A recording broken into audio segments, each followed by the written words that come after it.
बहुत समय पहले एक छोटे से गांव में एक महिला रहती थी जिसका नाम सुमित्रा था।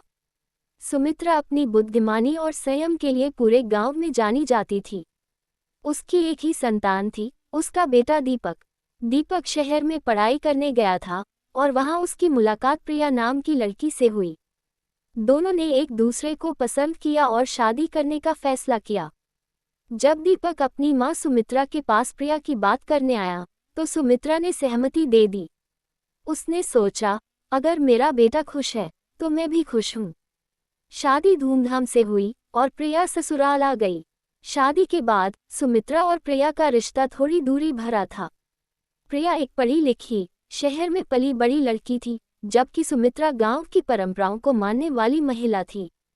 प्रिया को लगता था कि सुमित्रा बहुत पुराने विचारों वाली है और सुमित्रा को लगता था कि प्रिया घर के कामों में ध्यान नहीं देती।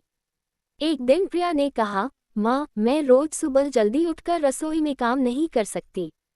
मुझे थोड़ा आराम चाहिए। सुमित्रा ने जवाब दिया, हमारे घर की परंपरा है कि बहू सुबह सबसे पहले उठती है। ये घर की मर्यादा का सवाल है। प्रिया चुप रही, लेकिन उसे यह बात अखर गई। वह सोचने लगी कि सास बहू का रिश्ता शायद हमेशा खटास भरा ही होता है। सुमित्रा को महसूस हुआ कि प्रिया खुश नहीं है।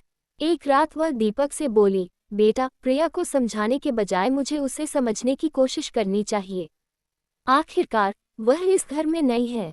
अगले दिन सुमित्रा ने प्रिया को बुलाया और प्यार से कहा, बेटी, मैं जानती हूँ कि तुम्हें यहाँ के रीति रिवाज अजीब लगते होंगे। अगर तुम चाहो तो हम कुछ बदलाव कर सकते हैं। प्रिया को ये सुनकर थोड़ा आश्चर्य हुआ।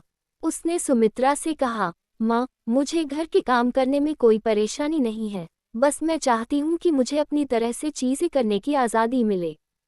सुमित्रा ने मुस्कुराते हुए कहा, ये तुम्हारा घर है, तुम यहाँ अपनी तरह से रह सकती हो। मैं बस चाहती हूँ कि हम दोनों एक दूसरे की भावनाओं का सम्मान करें। धीरे धीरे सुमित्रा और प्रिया के रिश्ते में बदलाव आने लगा।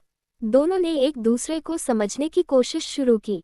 सुमित्रा ने प्रिया को अपने पुराने अनुभवों से कई महत्वपूर्ण बातें सिखाईं और प्रिया ने सुमित्रा को नए जमाने की तकनीकों और सोच से परिचित कराया।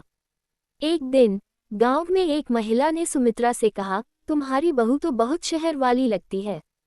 क्या वह तुम्हारे साथ काम करती है?